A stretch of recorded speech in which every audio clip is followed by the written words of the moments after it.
Okay, म आज एउटा म्याथमेटिकल फङ्सन लिएँ है मैले जस्ट बुझाउनुको लागि। 100/n² भन्ने एउटा नम्बर मैले चुज गरेँ सपोज है, 100/n²। यसमा मैले n को भ्यालु 1 राखेँ भने यो भ्यालु 100 हुन्छ हैन, 100 हुन्छ। n को ठाउँमा 1 राखेँ भने, n को ठाउँमा 2 राखेँ भने यो के हुन्छ, 100/2², 100/4, त्यति बेला यो 25 भइदिन्छ है। त्यसै गरी 100/3² राखेँ भने कति हुन्छ, 100/9, त्यो भनेको 11.11 हुन्छ हैन, 11। त्यसै गरी 100/4² राख्यो भने यसै गरी राख्दै जान सक्छौँ हामी। 100/4² राख्दै गयो भने मैले 6.25 पाउँछु र यसपछि फर्दर म कन्टिन्यू पाउँदै जानेछु। अब यहाँनिर मैले आखिर यो फङ्सन किन लिएँ, मैले यो के कारणले यो फङ्सन इम्पोर्टेन्ट छ भन्ने क्वेसनको म आन्सर दिन्छु है। यो चाहिँ बुझ्नु पर्यो।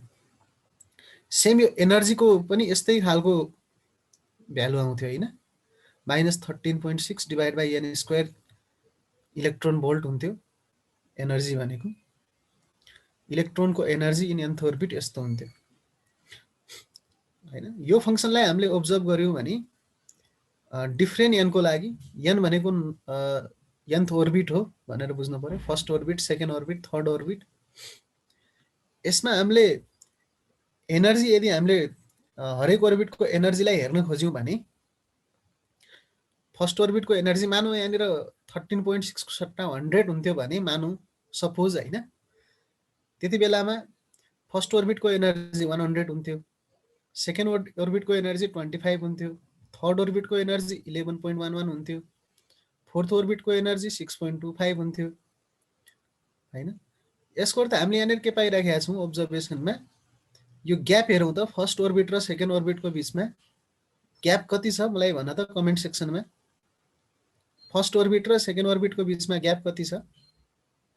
यदि 100/n² इलेक्ट्रोनको एनर्जी हुन्थ्यो भने एनर्जीको ग्याप कति छ? 75 छ है। धेरै राम्रो। ल 75 इलेक्ट्रोन भोल्टको ग्याप छ है। ओके, 100 र 25 को बिचमा 75 को ग्याप छ फर्स्ट र सेकेन्डको बिचमा। सेकेन्ड र थर्डको बिचमा ग्याप कति छ? एनर्जीको ग्याप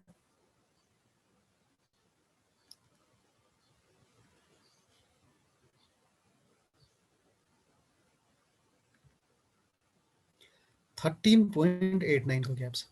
भनेपछि अचम्म भयो हैन, फर्स्ट ओर्बिट र सेकेन्ड ओर्बिटको बिचमा एनर्जीको ग्याप जति हुन्छ हैन, त्यो ड्रास्टिकली न्यारो भयो है। पहिला 75 त्यत्रो ठुलो ग्याप थियो, अब ग्याप कति भइदियो? 13.89। त्यसपछि फेरि ग्याप हेर्ने हो भने फेरि ग्याप कति भयो? थर्ड ग्याप 4.86 है। भनेपछि ग्याप ड्रास्टिकली न्यारो भइराखेको छ है। अर्थात् एनर्जी हरेक पहिलो एनर्जी लेभल र दोस्रो एनर्जी लेभल जति डिस्टेन्स छन् हैन, सपोज एनर्जीलाई हामी एकचोटि डिस्टेन्स जस्तै रिलेट गरेर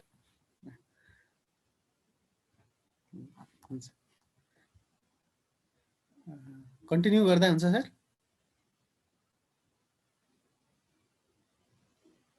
सर हुन्छ। ओके, हेरौँ है। मैले के भनिराखेको थिएँ भने सपोज हामीले इलेक्ट्रोनको एनर्जी इन nth ओर्बिट हैन, 4 हाइड्रोजन एटम, हाइड्रोजन एटमको nth ओर्बिटमा इलेक्ट्रोनको एनर्जी कति हुन्छ भनेर निकालेका थियौँ है। त्यो भनेको हुन्थ्यो -13.6 n² इलेक्ट्रोन भोल्ट हुन्थ्यो है। nth ओर्बिटमा एनर्जी यति हुन्थ्यो। मैले यसलाई अलिकति सिम्पली हेर्न खोजेँ है। योलाई यहाँबाट हेर्दाखेरि अलिकति तिमीहरूलाई गाह्रो हुन्छ। मैले मानौँ हैन, मैले एकचोटिको लागि सपोज गरौँ न हैन, एकचोटिको लागि गल्ती भयो नै हामी सपोज गरौँ न, हैन। यो 13.6 को ठाउँमा मैले 100 राखेँ भने के होला है, यो नेगेटिभ हटाइदिए र 13.6 को ठाउँमा 100 राखेँ भने के होला। Just as a curious question हैन। मानौ यहाँनिर 100 राख्यो, अलि सिम्पल बनाउनु क्याल्कुलेसनलाई भनेपछि अब एनर्जी अफ इलेक्ट्रोन यति हुन्थ्यो होला मानौ है, 100 बाई एन स्क्वायर हुन्थ्यो होला। सपोज एकछिनको लागि सपोज मात्रै गरौँ है। यो फंक्सनमा हामीले अब्जर्भ गर्यौं भने फर्स्ट ओर्बिटमा एनर्जी कति हुनेछ भनेर सोध्यो भने 100 बाई 1 स्क्वायर, त्यो भनेको 100 होला। सेकेन्ड ओर्बिटमा कति होला भनेर सोध्यो भने 100 बाई 2 स्क्वायर 25 होला। थर्ड ओर्बिटमा कति होला भनेर सोध्यो भने 100 बाई 3 स्क्वायर 11.11 होला। 100 बाई 4 स्क्वायर गर्यो भने 6.25 होला।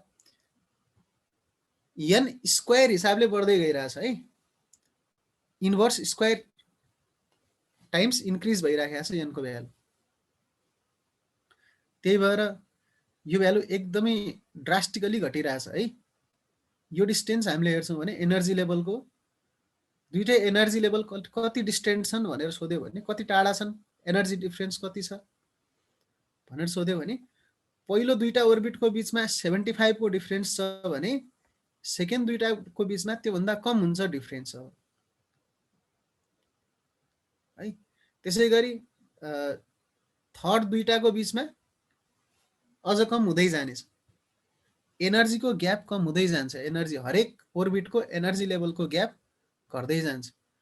यदि मैले एनर्जी लेभल डायग्राम बनाएँ भने के हुनेछ, फर्स्ट ओर्बिट र सेकेन्ड ओर्बिटको ग्याप जति छ एनर्जीको, यो एनर्जीको डायग्राम हो है।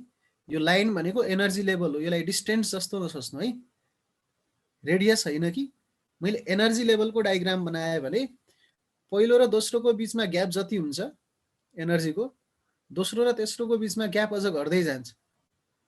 त्यसै गरी तेस्रो र चौथोको बीचमा ग्याप अझ घट्दै जान्छ, एनर्जीको ग्याप घट्दै जान्छ।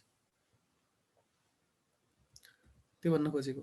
यदि मैले यो डिस्टेन्सलाई मैले एनर्जीको फंक्सनको टर्ममा मैले ओर्बिटको एनर्जीको टर्ममा मैले यो ओर्बिट बनाइराखेको छु भने रेडियसको टर्ममा होइन कि डिस्टेन्सको टर्ममा होइन कि मैले एनर्जीको टर्ममा रेडियस बनाइराखेको छु भने त्यति बेला के बुझ्नु पर्यो, पहिलो दुईटा ओर्बिटको बीचमा ग्याप जति छ सेकेन्ड दुईटा ओर्बिटको एनर्जीको ग्याप धेरै कम होला है। कुनै ठाउँमा गएर त ओर्बिटहरू यति नजिक होलान् कि है, केही डिस्टेन्स पछि त एनर्जीको टर्ममा यति नजिक होलान् कि त्यो ग्याप नै छुट्याउन धेरै गाह्रो होला। त्यसको लागि धेरै टाढा गइरहनु पर्दैन भन्न खोजेको। मैले भन्न खोजेको के हो भने धेरै टाढासम्म गइरहनु पर्दैन, यो ड्रास्टिकली चेन्ज हुँदै जान्छ, यो ग्याप ड्रास्टिकली घट्दै जान्छ। त्यही भएर धेरै टाढासम्मको ओर्बिटमा गइरहनु पर्दैन। त्यसपछि ओर्बिट ओभरल्याप हुन धेरै समय लाग्दैन हैन, धेरै टाढा गइरहनु पर्दैन। यो कुरा हामीले बुझ्नु पर्यो है, पहिलो कुरा। र आज हामी यो कन्सेप्टलाई नै युज गरेर लाइन स्पेक्ट्राको बारेमा आज हामी डिटेलमा स्टडी गर्नेछौँ, कन्टिनमको बारेमा हैन। एब्जर्प्सन स्पेक्ट्रा र इमिसन स्पेक्ट्राको बारेमा कुरा गर्नेछौँ र केही सिरिजहरू पढ्नेछौँ है। आज चाहिँ हामी प्योरली हाइड्रोजन एटमको स्पेक्ट्राहरूको बारेमा हामी पढ्नेछौँ। सपोज एउटा सोर्सबाट मैले लाइट वेभ पठाएँ भने यहाँनिर हाइड्रोजन एटमको स्याम्पल छ, त्यति बेला के पाइयो भने हाइड्रोजन एटमले फिक्स एउटा स्पेक्ट्रा इमिट गरेको पाइयो र बाँकी भागलाई हामी एब्जर्प्सन स्पेक्ट्रा भन्यौँ है। एब्जर्प्सन स्पेक्ट्रा हामीले यहाँनिर देखायौँ र यहाँनिर इमिसन स्पेक्ट्रा देखायौँ भने, अथवा यहाँनिर जो इमिसन स्पेक्ट्रा यहाँनिर बन्यो र एब्जर्प्सन स्पेक्ट्रा यहाँनिर बन्यो है। र यसको कन्टिनमको सिरिज यस्तो छ भने कन्टिनममा हरेक किसिमको कलर छ, लाइट वेभको एभ्री कलर छ, हरेक वेभलेन्थ पोसिबल छ। तर इमिसन स्पेक्ट्राको लाइन स्पेक्ट्रा हेर्ने हो भने सबै पोसिबल छैन है।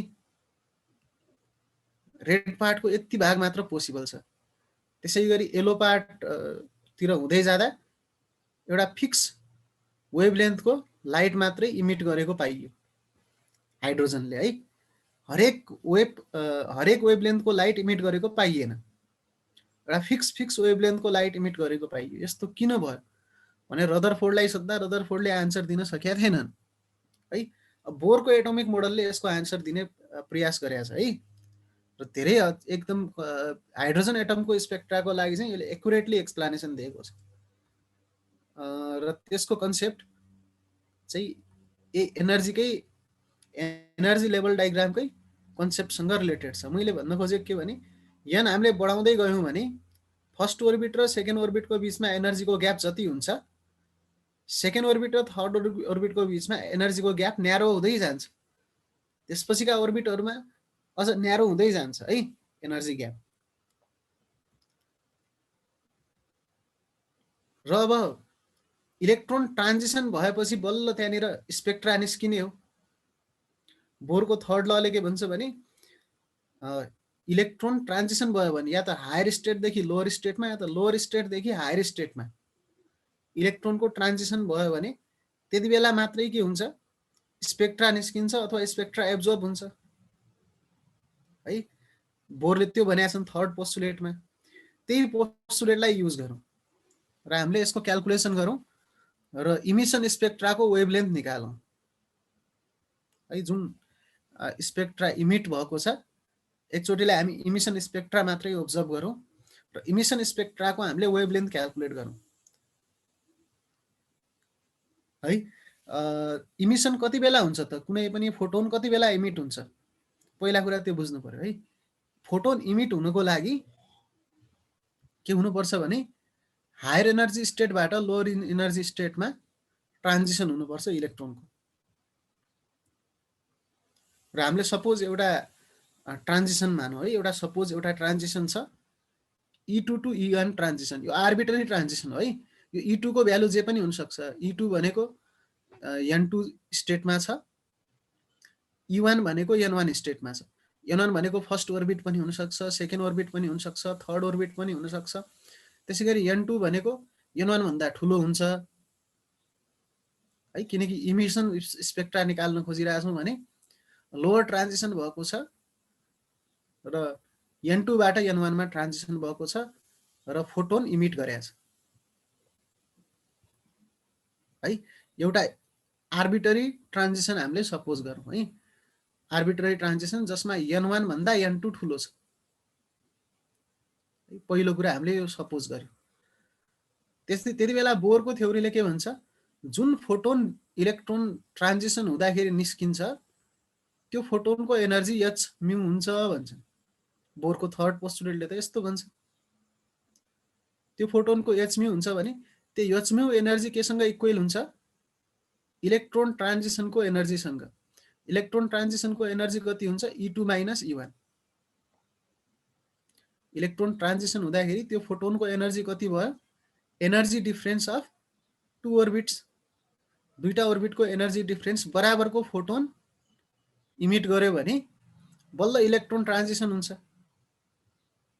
बोरको सेकेन्ड पोस्टुलेटले त्यस्तो भन्ने गरेको छ। र बोरको थर्ड पोस्टुलेट युज गरेर हामीले यो फोटोनको वेभलेन्थ निकाल्छौँ है।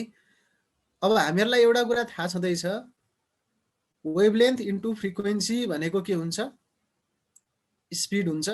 इलेक्ट्रोम्याग्नेटिक वेभको यो फोटोन त इलेक्ट्रोम्याग्नेटिक वेभ हो, यसको स्पिड हुनेछ c हैन, भ्याक्युममा c हुनेछ। यहाँबाट हामीले के भन्न सक्छौँ, 1/λ भनेको μ/c भन्न सक्छौँ है। 1/λ भनेको μ/c भन्न सक्छौँ। र 1/λ भनेको के बुझ्नुपर्छ, यो भनेको वेभ नम्बरसँग करस्पोन्डिङ क्वान्टिटी हो। वेभ नम्बर भनेको युनिट डिस्टेन्समा कतिवटा यस्ता पिकहरू छन् है, त्यसलाई हामी वेभ नम्बर भन्छौँ। भनेपछि 1/λ भनेको μ/c हुन्छ। हामी 1/λ क्याल्कुलेट गरिसकेपछि यसको रेसिप्रोकल गर्यो भने ल्याम्डा पनि आइहाल्ला हैन। यसको रेसिप्रोकल गर्यो भने ल्याम्डा आइहाल्छ र 1/λ भनेको μ/c हुन्छ। अब म्यू भनेको के हुन्छ, बोरको थर्ड पोस्टुलेटबाट म्यूको भ्यालु निकालौँ। बोरको थर्ड पोस्टुलेटले के भन्छ, त्यो फोटोनको एनर्जी एच म्यू हो भन्छ, फोटोनको एनर्जी एच म्यू हो भन्छ। र फोटोनको एनर्जी हुन्छ इनिसियल स्टेटको एनर्जी माइनस फाइनल स्टेटको एनर्जी, इआई माइनस इएफ, अथवा E2 माइनस E1 भन्दा पनि भयो यहाँनिर, इआई माइनस इएफ अथवा E2 माइनस E1। र म्यू भनेको के हुन्छ, E2 minus E1 by H होला म्यू भनेको त। यो म्यूलाई के लेख्न मिल्छ, E2 minus E1 by H. मैले यो म्यूको ठाउँमा के राखिदिएँ, E2 minus E1 by h राखिदिएँ भने 1 बाई ल्याम्डा भनेको के हुन्छ, यो म्यूको ठाउँमा राखिदिएँ भने E2 minus E1 by H C हुन्छ है, यो हुन्छ E2 minus E1 by H C. तर एनर्जीको फर्मुला त हामीलाई थाहा छ, एनर्जी इन nth ओर्बिट कति हुन्छ, En भनेको E को सफिक्समा n छ भने nth ओर्बिटको एनर्जी कति हुन्छ, m z स्क्वायर E को power 4 divided by 8 epsilon note square n square h square हुन्छ। हामीले यसको अस्तिको क्लासमा गरेका छौँ है, यति हुन्छ एनर्जी इन nth ओर्बिट। यो हामीले अस्ति गरिसकेका छौँ है। र यो भ्यालु हामीले for z equal to 1 hydrogen एटमको लागि निकाल्न खोज्यौँ भने यो z इजिकल टु 1 को लागि, र फर्स्ट ओर्बिटको लागि निकाल्न खोज्यौँ भने n इजिकल टु 1 को लागि निकाल्न खोज्यौँ भने त्यति बेला यो E लाई सपोज इनोट भनौँ न है। फर्स्ट ओर्बिटको एनर्जी अफ हाइड्रोजन एटमको E1 इनोट भन्यो भने त्यो इनोट भनेको कति हुनेछ, m E को power 4 8 epsilon square h square, negative भ्यालुमा यति हुनेछ।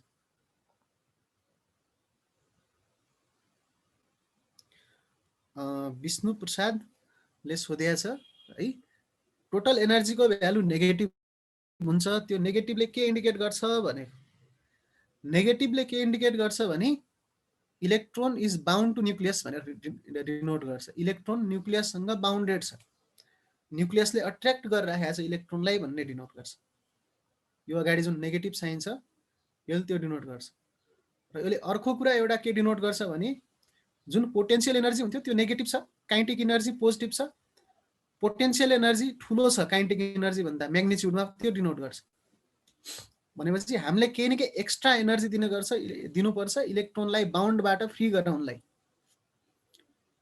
आफै फ्री हुन सक्दैन, हामीले केही एक्स्ट्रा एनर्जी दिनुपर्छ त्यसलाई फ्री गर्नको लागि। यहाँनिर नेगेटिभ साइनले त्यो इन्डिकेट गर्छ है।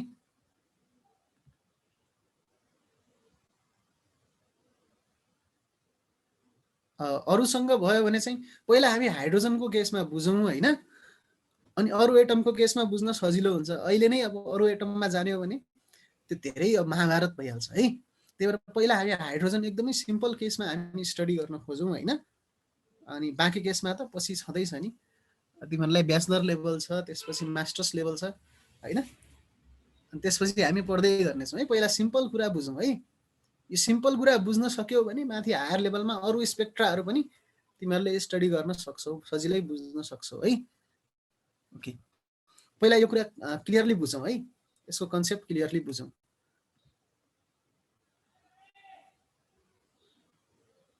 न्युमेरिकलमा आएको थियो भने त्यो त म भनिहाल्छु नि, सिम्पल न्युमेरिकलहरू गर्ने तरिका त म बताइहाल्छु है। ल ठिक छ, क्षितिजको क्वेसन थियो अलि जेड इजिकल टु हायर भ्यालुहरूमा के हुन्छ, न्युमेरिकलमा आयो भने त न्युमेरिकलहरूलाई कसरी सोल्भ गर्ने, जेडको भ्यालु जति छ त्यही राखिदिने यहाँनिर, अनि केही फरक पर्दैन है। तर त्यो फिजिकली त्यो रङ हुन जान्छ है धेरै कुराहरू। यो ट्रान्जिसन चाहिँ हाइड्रोजन एटमको लागि हामी ओब्जर्भ गरौँ पहिला। हुन्छ, जेड इजिकल टु 1 र एन इजिकल टु 1 छ भने माइनस एम ई को power 4 8 epsilon note square H square हुन्छ है। हाइड्रोजन एटमको फर्स्ट ओर्बिटमा एनर्जी कति हुन्छ, यति हुन्छ। यसलाई मैले ई नोट भने अब हेर है, E2 भनेको के हुन्छ, यो n को ठाउँमा n2 होला E2 मा, E1 भनेको के होला, यो n को ठाउँमा n1 होला, त्यति फरक त हो है।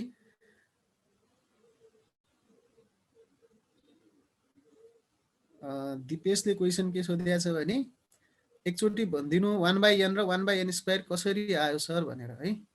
1/n² नै आउँछ एनर्जीमा है, एनर्जीमा 1/n² आउँछ यहाँनिर, किनकि काइनेटिक इनर्जीमा तिमीहरूले सपोज भीकै फर्मुला हेऱ्यौ भने पनि Z²/2ε0 NH आउँछ होइन, र काइनेटिक इनर्जीमा V² आउँछ कि आउँदैन? V² भनेको तल आउँदाखेरि n² आउला नि डिनोमिनेटरमा होइन, 1/2 mv² मा त भीलाई स्क्वायर गर्यो भने डिनोमिनेटरमा n² आउला। र त्यसै गरी पोटेन्शियल एनर्जी के हुन्छ? Negative double of kinetic energy हुन्छ, भनेपछि त्यसमा पनि पक्कै n² आउला तल, त्यही भएर डिनोमिनेटरमा n² आउँछ है। यो डिनोमिनेटरमा n² त्यही भएर आउँछ। ओके, अब E1 र E2 र E1 को भ्यालु हामीले क्याल्कुलेट गर्यौं भने यो के आउला त? E2 र E1 को भ्यालु है।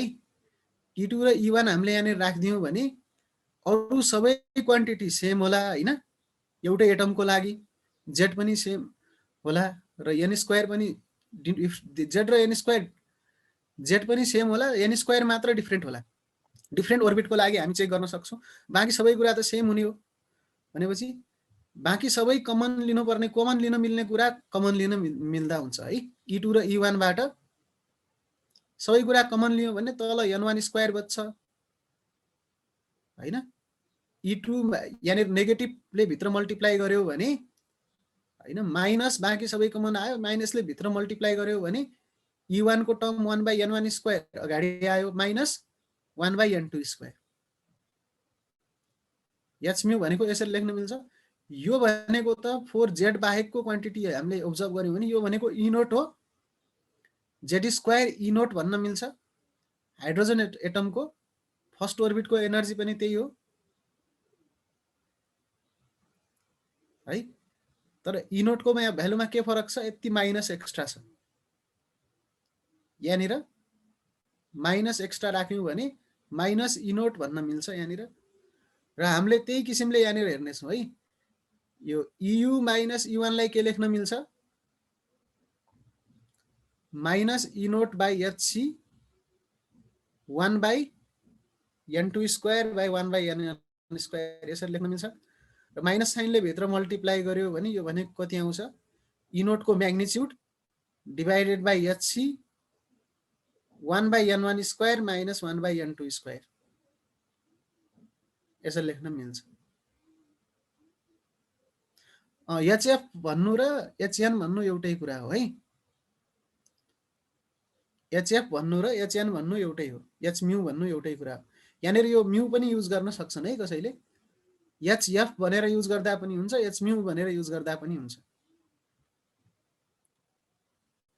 त्यही यसमा कन्फ्युज नहुनु।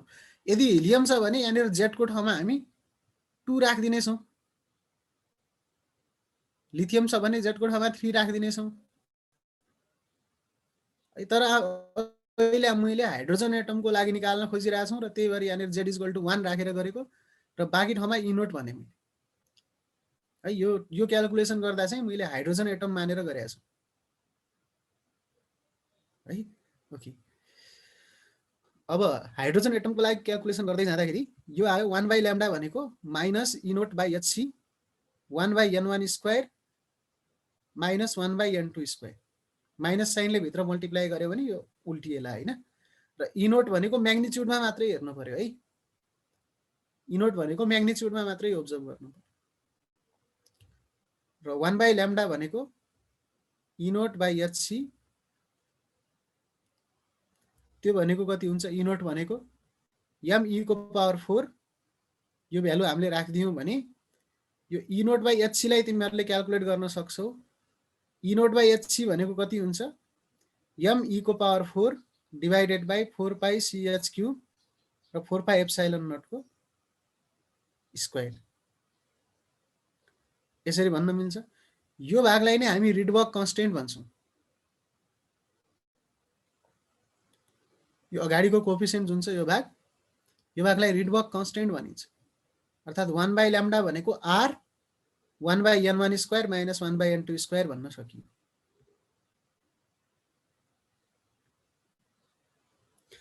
ई नोटको भ्यालु कति हुन्छ भनेर सोधेको छ है। मलाई ई नोटको भ्यालु कति हुन्छ तिमीहरूले भन त। n को ठाउँमा 1 राख्यो भने ई नोटको भ्यालु कति होला? -13.6 इलेक्ट्रोन भोल्ट होला नि हैन।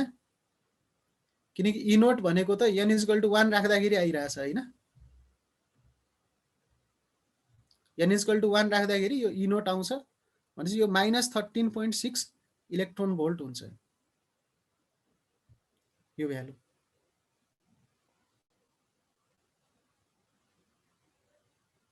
यहाँनिर -13.6 इलेक्ट्रोन भोल्ट। एनर्जीको म्याग्निट्युड कति हुन्छ? -13.6 इलेक्ट्रोन भोल्ट।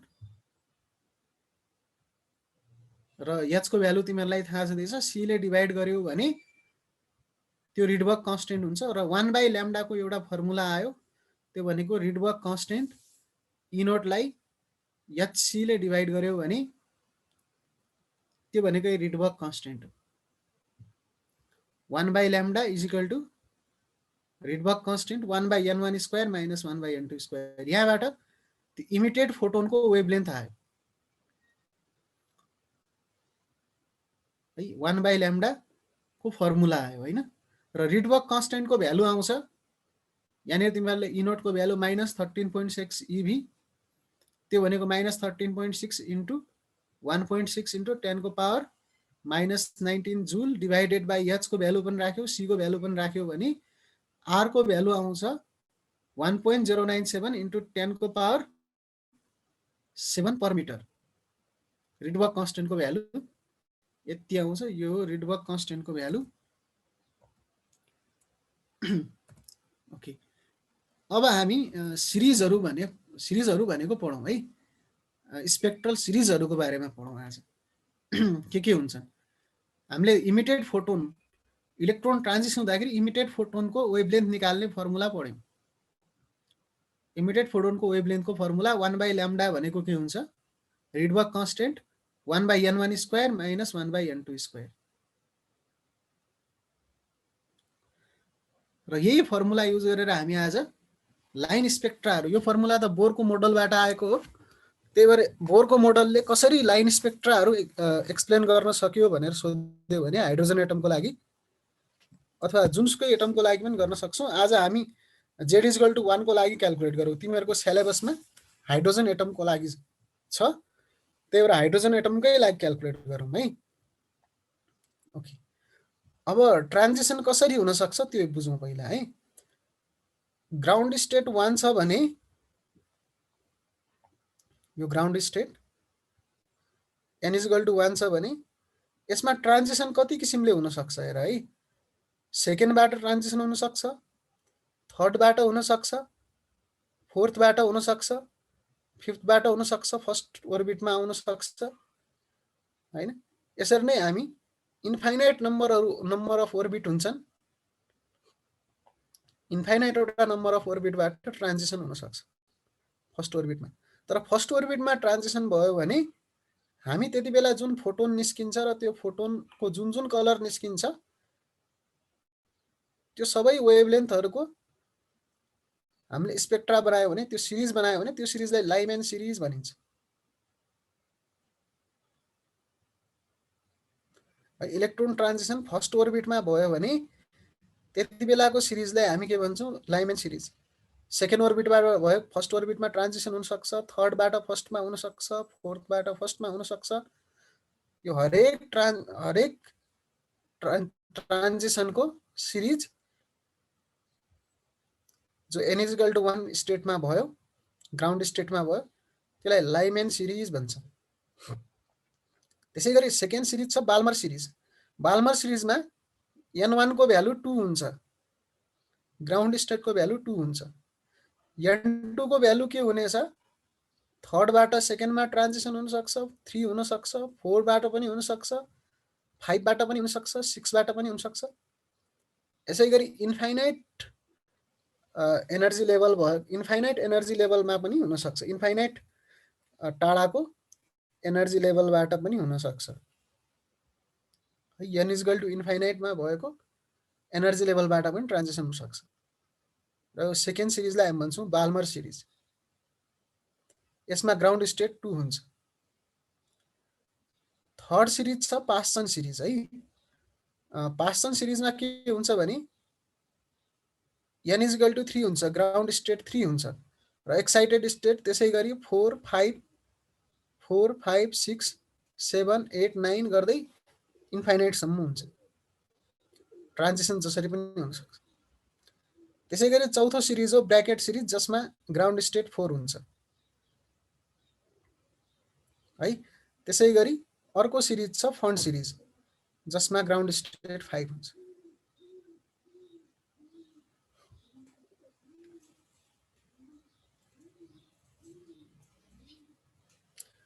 यतिसम्म बुझ्यो भने अब हामीले हरेक सिरिजको हरेक ट्रान्जिसनको लागि वेभलेन्थ निकाल्न सक्छौँ युजिङ दिस फर्मुला है। हरेक सिरिजको हरेक ट्रान्जिसन, हरेक लाइनको लागि हामी वेभलेन्थ निकाल्न सक्छौँ। ल्याम्डा हरेक लाइनको लागि निकाल्न सकिन्छ, हरेक लाइनको ल्याम्डा निकाल्न सकिन्छ। पहिला हामी लाइमेन सिरिजको ल्याम्डा निकालौँ है।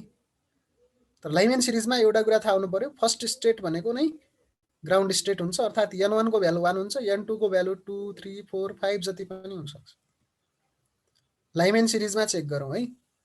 लाइमेन सिरिजको 1/λ भनेको के होला? मेन त 1/λ को फर्मुला सबैलाई थाहा भइसकेको छ। 1/λ भनेको Rydberg constant 1/n1 square minus 1/n2 square हुन्छ। तर फोर लाइमेन सिरिज n1 भनेको 1 हुन्छ, n2 भनेको 1 भन्दा ठुलो 2 3 4 गर्दै इन्फिनिटीसम्म हुन सक्छ। जे पनि हुन सक्छ यो मध्ये n2 है। हरेक लाइनको लागि करस्पोन्डिङ n2 होला। फर इक्जाम्पल यो लाइनको लागि n2 भनेको 2 होला, यो लाइनको लागि n2 भनेको 3 होला, यो लाइनको लागि n2 भनेको 4 होला, यो लाइनको लागि यो ट्रान्जिसनको लागि n2 भनेको 5 होला। हरेक ट्रान्जिसन बापत हामीलाई एउटा फोटोन मिल्ला है। त्यसै गरी डिफ्रेन्ट किसिमको ट्रान्जिसन हुन सक्छ, 2 बाट हुन सक्छ, 3 बाट 4 बाट ट्रान्जिसन हुन सक्छ। र 1/λ भनेको के हुनेछ? r 1/1 square minus 1/n2 स्क्वायरलाई n भन्न सकिन्छ 1/n स्क्वायर। यहाँसम्म सबैजनाले क्लियर भयो होला है। अब यो फर्मुलामा मलाई कसैले भन्न सक्छ सबभन्दा धेरै एनर्जेटिक फोटोन कुन होला? यो फर्स्ट ओर्बिटको होला कि सेकेन्डको होला? यो दुईटै लाइन मध्ये कुन फोटोनको एनर्जी धेरै होला? मलाई कमेन्ट सेक्सनमा आन्सर देऊ त।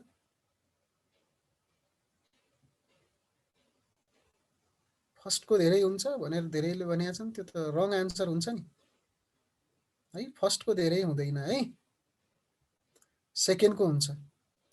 सेकेन्ड लाइनको एनर्जी धेरै हुन्छ, किनकि हेर है, फर्स्ट र सेकेन्डको एनर्जी ग्याप त थोरै होला नि,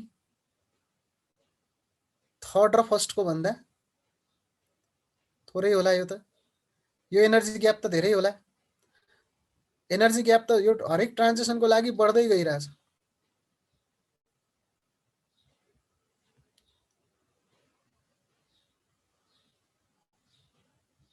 है।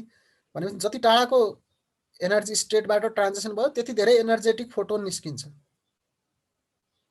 र सबभन्दा एनर्जेटिक फोटोनको होला जो n इक्वल टु इन्फिनिटीबाट ट्रान्जिसन भएर 1 मा आउला, सबभन्दा एनर्जेटिक फोटोन होला यो।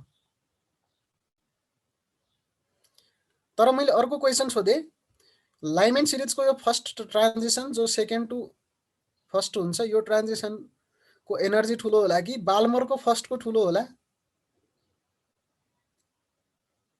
यो ठुलो होला कि यो ठुलो होला? एनर्जी कुन फोटोन ठुलो होला? कुन फोटोनको एनर्जी ठुलो होला?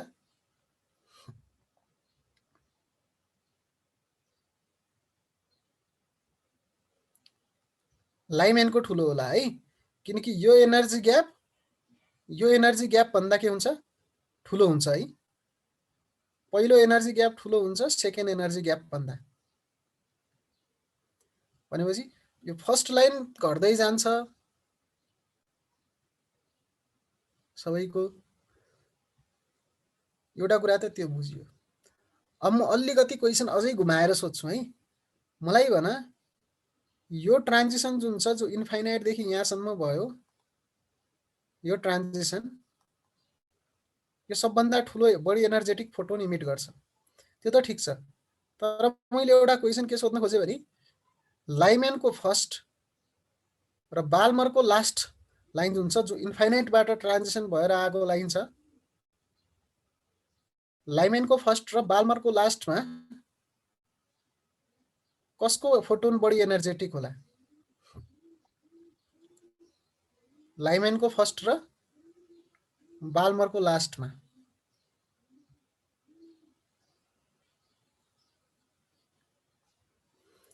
यसमा चाहिँ तिमीहरूको आन्सर अलग अलग आएको छ है। ओके, यो कुरा चाहिँ एक्सप्लेन गर्छु म। यो बुझ्यौ भने तिमीहरूले धेरै ठुलो कुरा बुझ्यौ, त्यसपछि हरेक सिरिज तिमीहरूले बुझ्न सक्छौ। ओके, यो तिमीहरूले म्याथमेटिकली क्याल्कुलेट गर्न सक्छौ है, म्याथमेटिकली क्याल्कुलेट गर्न सक्छौ। आज हामी त्यही क्याल्कुलेसन गर्न खोज्नेछौँ है। कुल लाइनको धेरै हुन्छ, त्यो हामी क्याल्कुलेट गर्न खोज्नेछौँ। भनेपछि n = 2 को लागि पहिला हामी लाइमेन सिरिजको हरेक लाइनको निकालौँ है, ल्याम्डा निकालौँ। हरेक लाइनको ल्याम्डा लाइमेन सिरिजको निकालौँ। 1/λ भनेको के हुन्छ? r 1/1² - 1/n²। लाइमेनको हरेक लाइनको निकाल्न सकिन्छ। n को भ्यालु 2 राख्दाखेरि एउटा वेभलेन्थ आउला, n को भ्यालु 3 राख्दाखेरि अर्को वेभलेन्थ आउला, n को भ्यालु 4 राख्दाखेरि अर्को वेभलेन्थ आउला। r को भ्यालु हामीलाई थाहा छँदैछ, 1.097 × 10⁻7 पर मिटर हुन्छ r को भ्यालु। र n को भ्यालु राख्दै गएपछि ल्याम्डाको भ्यालु आउँदै गर्ला। ल मलाई एउटा क्वेसनको आन्सर भन, n मैले बढाउँदै गयो भने ल्याम्डा घट्छ कि बढ्छ? n बढाउँदै गयो भने ल्याम्डा घट्छ कि बढ्छ? मलाई त्यो भन त।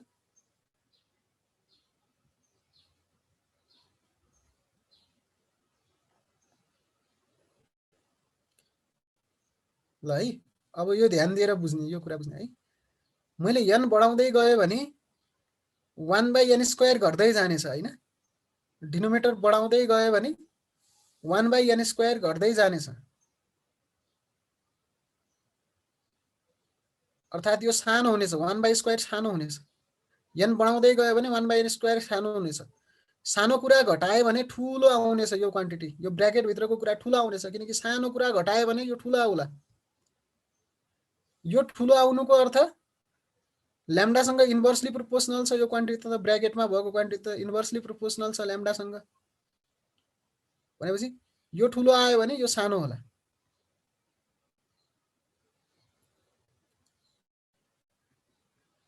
है, त्यही भएर n बढाउँदै जाँदाखेरि ल्याम्डा घट्दै जान्छ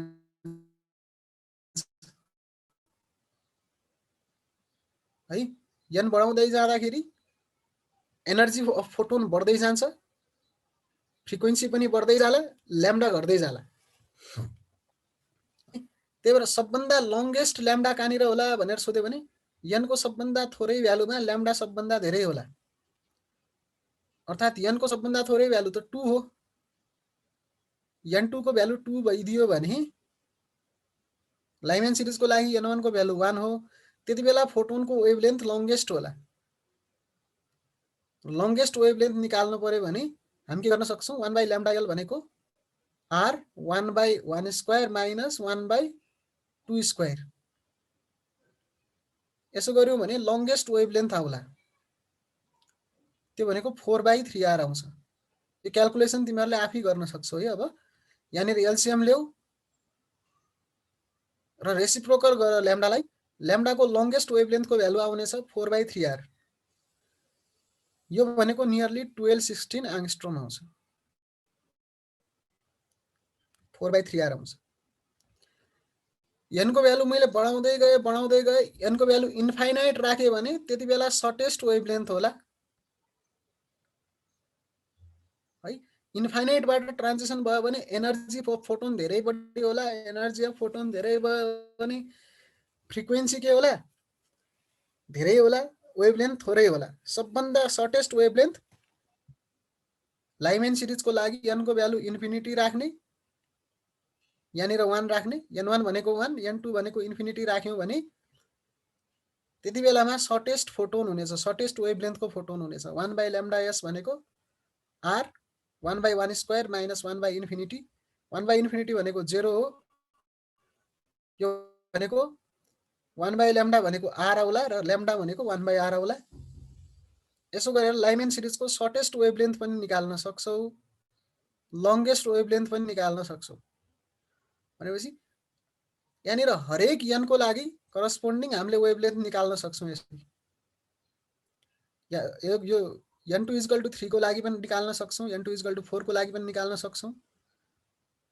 तर मैले के को लागि निकाले? फर्स्ट लाइन र लास्ट लाइन दुईटैको वेभलेन्थ निकाले। फर्स्ट लाइन र लास्ट लाइनको वेभलेन्थ निकाले। हामीले न्युमेरिकल गर्दा हरेक लाइनको वेभलेन्थ निकाल्न सक्छौं। र यसमा के देखिएको छ भने यो लाइनको वेभलेन्थ सबभन्दा धेरै छ, यो लाइनको वेभलेन्थ सबभन्दा कम छ, किनकि यो लाइनको वेभलेन्थ यसको एनर्जी सबभन्दा कम छ, फ्रिक्वेन्सी कम होला र वेभलेन्थ पनि कम होला।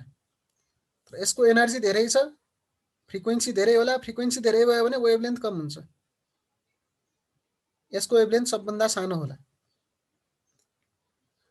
अब मैले सुरुमा सोधेको क्वेशनको आन्सर अब बाल्मर सिरिजमा जाउँ है, एकचोटि बाल्मर सिरिज पनि बुझौँ र त्यो क्वेशनको आन्सर म सबै सिरिज पढाइसकेपछि दिनेछु है। अब बाल्मर सिरिजको लागि निकालौँ है।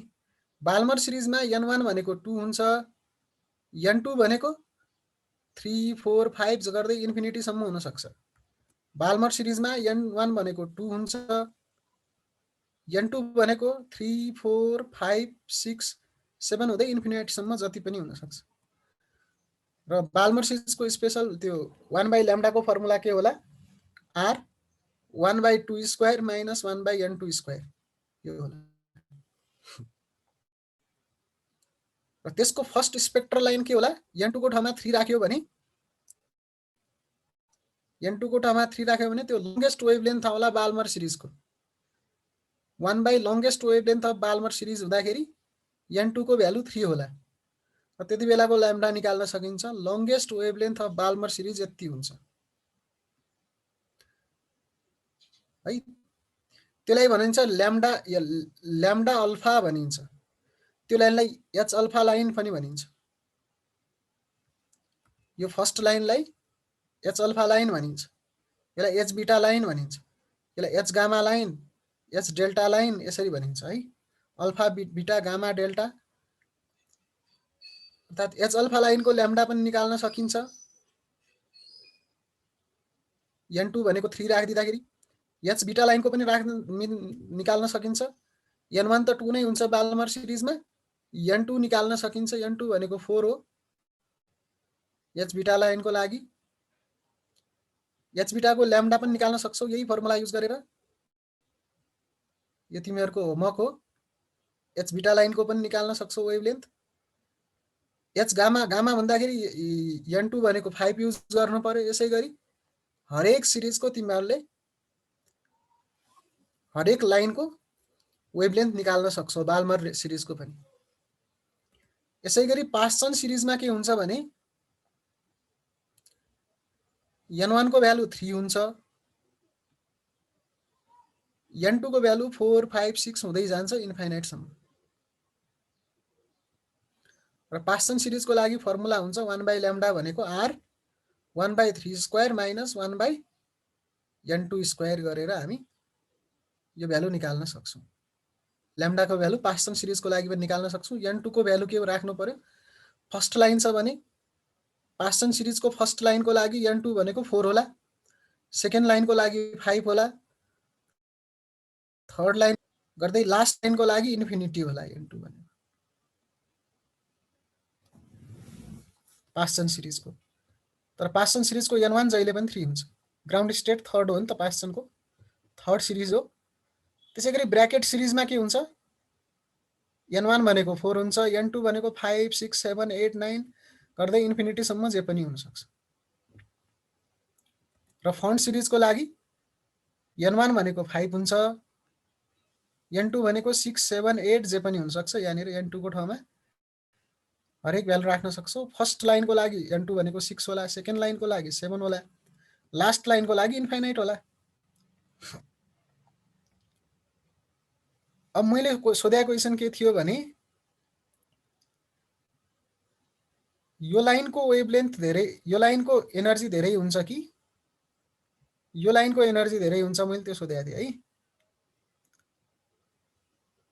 यो लाइनको एनर्जी धेरै हुन्छ कि यो लाइनको एनर्जी धेरै हुन्छ मैले यो एनर्जी लेभल डायग्रामलाई यहाँनिर लेखेँ है फर्स्ट ओर्बिटको एनर्जी हुन्छ -13.6 इलेक्ट्रोन भोल्ट फर्स्ट ओर्बिटको एनर्जी यति हुन्छ नेगेटिभमा है सेकेन्ड ओर्बिटको कति हुन्छ -13.6 बाई n स्क्वायर भनेको 2 स्क्वायर थर्ड ओर्बिटको -13.6 3 स्क्वायर फोर्थ ओर्बिटको -13.6 4 स्क्वायर इलेक्ट्रोन भोल्टमा इन्फाइनाइट ओर्बिटको कति होला एनर्जी मलाई भन त यदि n को भ्यालु इन्फाइनाइट भयो भने एनर्जी कति होला इलेक्ट्रोनको इन्फाइनाइट ओर्बिटमा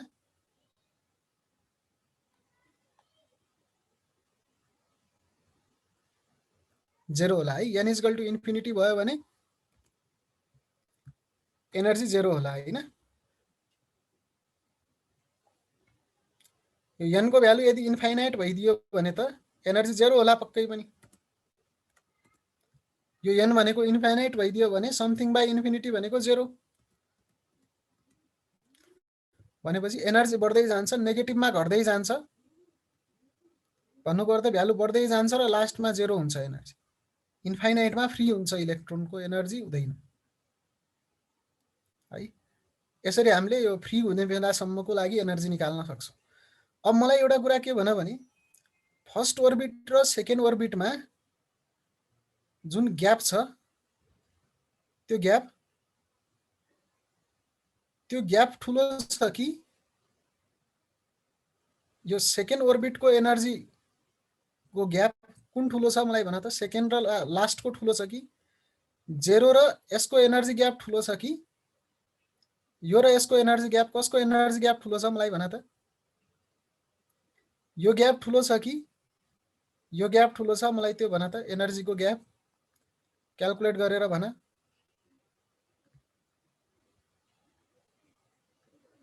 जेरो र बाल्मरको छैन नि है जेरो र बाल्मरको छैन सोच त लास्टको र फर्स्टको त भइ नै हाल्यो यो दुईटैको एनर्जी ग्याप कति छ भन त यो फर्स्ट ट्रान्जिसनको लागि यो ट्रान्जिसनको लागि एनर्जी ग्याप कति छ यो ट्रान्जिसनको लागि एनर्जी ग्याप यो माइनस यो गर त कति हुन्छ यो माइनस यो माइनस यो कति हुन्छ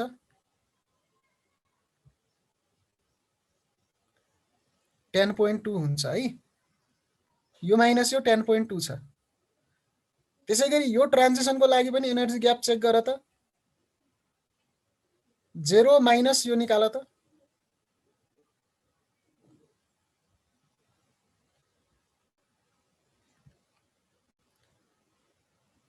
हो भनेपछि यहाँनिर यो के भइदियो भने किनकि ड्रास्टिकली चेन्ज हुन्छ भनेको छु नि मैले हैन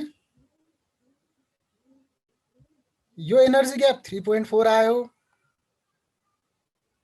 यो एनर्जी ग्याप कति आयो 10 point समथिङ आयो हैन 10.2 आयो भनेपछि त यो यसको फोटोन बढी एनर्जेटिक हुने रहेछ यसको बाल्मरको स्ट्रंगेस्ट फोटोन भन्दा पनि बाल्मरको मोस्ट एनर्जेटिक फोटोन भन्दा पनि लाइमेनको सबभन्दा कम एनर्जेटिक फोटोन बढी एनर्जेटिक हुने रहेछ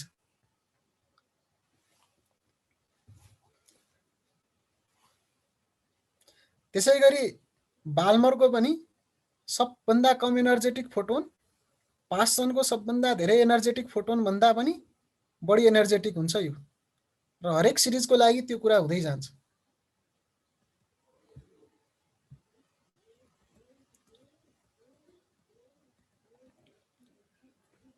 त्यही भएर लाइमेन सिरिजको चाहिँ जो स्पेक्ट्रा हुन्छ सबभन्दा एनर्जेटिक स्पेक्ट्रा हुन्छ त्यसको सबभन्दा एनर्जेटिक फोटोनहरु निस्किन्छ त्यसको स्पेक्ट्रल लाइनहरु अल्ट्रा भायोलेट रिजनमा लाई गर्छन्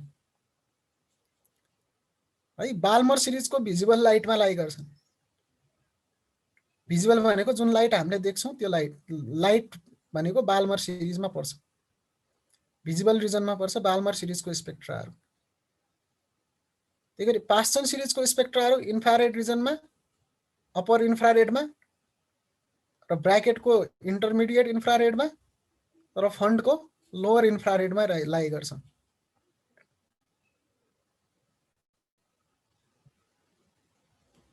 यो कुरा चाहिँ बुझिराख्नु पर्यो है। ओके ल, मैले एउटा क्वेसन सोधेँ, यो क्वेसनको आन्सर दियो है। एउटा यो सर्ट क्वेसन पहिला एकचोटि सोधिसकेको छ। यो सर्ट क्वेसन, यो सर्ट क्वेसनको आन्सर के होला? An electron is in third excited state. यो एउटा इलेक्ट्रोन थर्ड एक्साइटेड स्टेटमा छ। How many different photon wavelengths are possible भने कतिवटा फोटोन वेभलेन्थहरू पोसिबल छन्? एक्साइटेड स्टेट दिएको छ 3 भनेर। ग्राउन्ड स्टेट के हुन सक्छन् मलाई भन त? n2 को भ्यालु 3 छ भने n1 को भ्यालु के पोसिबल छ?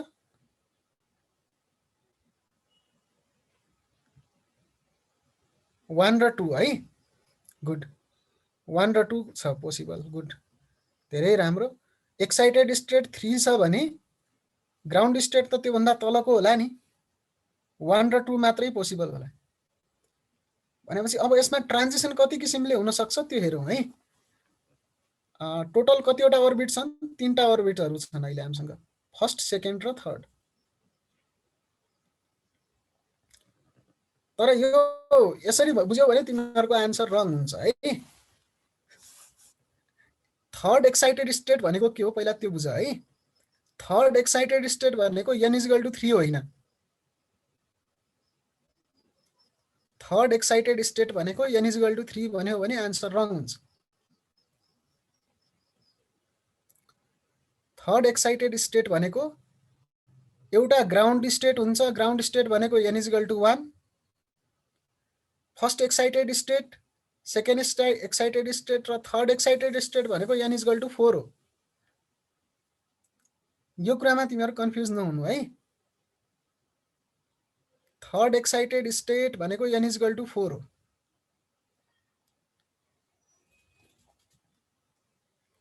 थर्ड एक्साइटेड स्टेट भनेको छ भने n = 4 हो। भनेपछि ग्राउन्ड स्टेट के हुन सक्छन्? 1 र 2 त हुन्छन् नै, तर 3 पनि हुन्छ ग्राउन्ड स्टेट है। थर्ड एक्साइटेड स्टेट भनेको n = 3 होइन कि n = 4 हो। र n = 4 को लागि ग्राउन्ड स्टेटहरू 1, 2 र 3 हुन सक्छन्। टोटल कतिवटा अर्बिट छन् मलाई भन त? टोटल कतिवटा अर्बिट छन्? अहिले 4वटा अर्बिट छन्। 3टा अर्बिट छैनन् कि 4वटा अर्बिट छन् है। यो केसमा टोटल 4वटा अर्बिट छन्। n = 4 छ है। n = 4 छ। र ग्राउन्ड स्टेट कतिवटा छन्?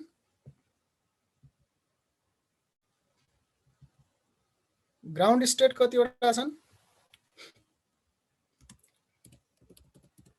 ग्राउन्ड स्टेट्स टोटल 3वटा छन्। 3वटा ग्राउन्ड स्टेट छन् र 4वटा एक्साइटेड स्टेट छन्। अब इलेक्ट्रोन ट्रान्जिसन हुन कतिवटा अर्बिटको बीचमा इलेक्ट्रोन ट्रान्जिसन हुन्छ? इलेक्ट्रोन ट्रान्जिसन हुन कतिवटा अर्बिट चाहिन्छन्? 4वटा अर्बिटहरू मध्ये कुनै 2टा अर्बिटको बीचमा इलेक्ट्रोन ट्रान्जिसन हुन सक्छ। भनेपछि कतिवटा अर्बिट सेलेक्ट गर्नु पर्यो? r = 2 सेलेक्ट गर्नु पर्यो है।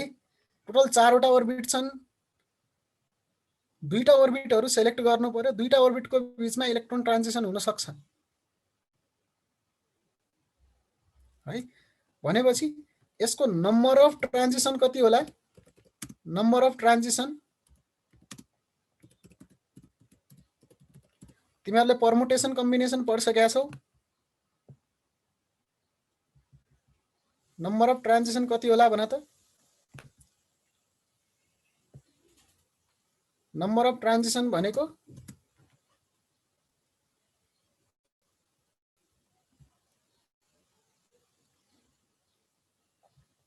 चारवटा ओर्बिटहरु मध्ये दुईटा ओर्बिट सेलेक्ट गर्नु पर्यो भनेपछि 4CN होला नि हैन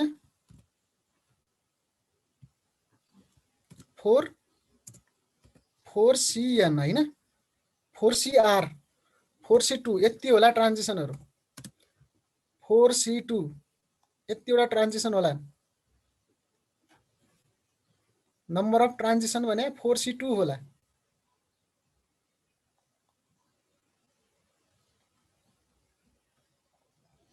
कुनै दुईटा ओर्बिटको बीचमा ट्रान्जिसन होला है यसरी हामीले निकाल्न सक्छौं यसको आन्सर सपोज n वटा ओर्बिट हुन्थे भने कतिवटा ट्रान्जिसन हुन्थे